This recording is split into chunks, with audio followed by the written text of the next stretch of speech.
Sergey Kovalev retains his WBO light heavyweight world title with a 7th round TKO victory over Igor Mikhalkin. This was, in my view, a decent enough performance by Sergey Kovalev against a very game and extremely tough Mikhalkin. This is the first time I'd seen Mikhalkin fight. He's pretty basic, a southpaw, fights with squared up shoulders. You know, he's definitely not the slick type southpaw. As I say, fights with squared up shoulders, was relatively easy to hit, relatively slow. It was kind of a gimme, routine type defense for Sergey Kovalev here. I've seen some people say Kovalev looked poor. I didn't necessarily think he looked poor. I just think he wasn't used to somebody, being in there with somebody who was as tough as Mikhalkin, because he was hitting Mikhalkin with good, hard shots, and Mikhalkin kept trying to close him down. And that is going to make you a little uncomfortable at times. I thought in the first couple rounds, Kovalev looked extremely sharp.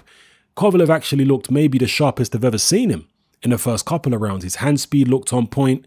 He was moving around very well, looked very fluid. He was putting combinations together. I thought Kovalev looked really impressive in the first couple of rounds. But as I say, once he found out how tough Mikhalkin was, he kind of slowed down a little bit and thought, I need to take my time with this guy.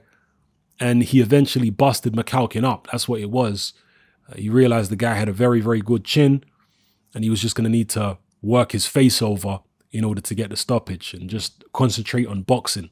And that's what Kovalev did. So I think it was a good workmanlike performance by Sergey Kovalev against a very game and tough man.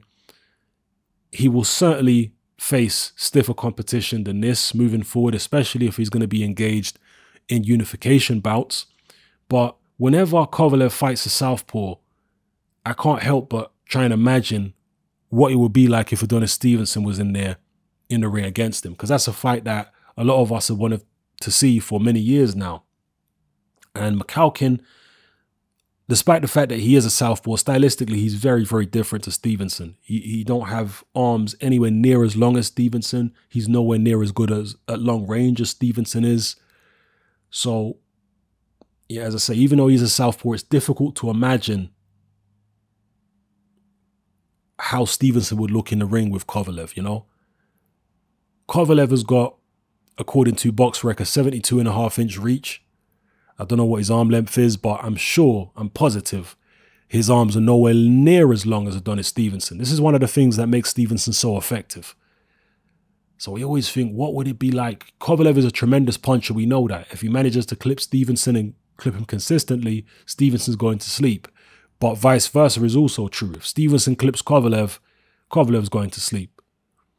So, yeah, I'd love to see that fight even now after all the water's gone under the bridge and Stevenson's no longer the fighter he used to be. I'd still like to see it if it can be made. We'll see what happens after the Stevenson-Jack fight, depending on who turns out the winner. If it's Stevenson and he wins in impressive fashion, then it might bring the Kovalev fight a step closer. We'll see.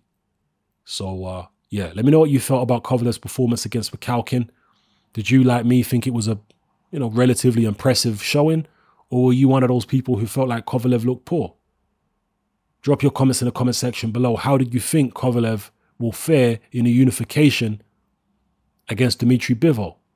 Would he lose that fight? Would he win that fight? Would it be a thriller? Would it be a chess match? Let me know what you think in the comment section below. It's happening. I'm out.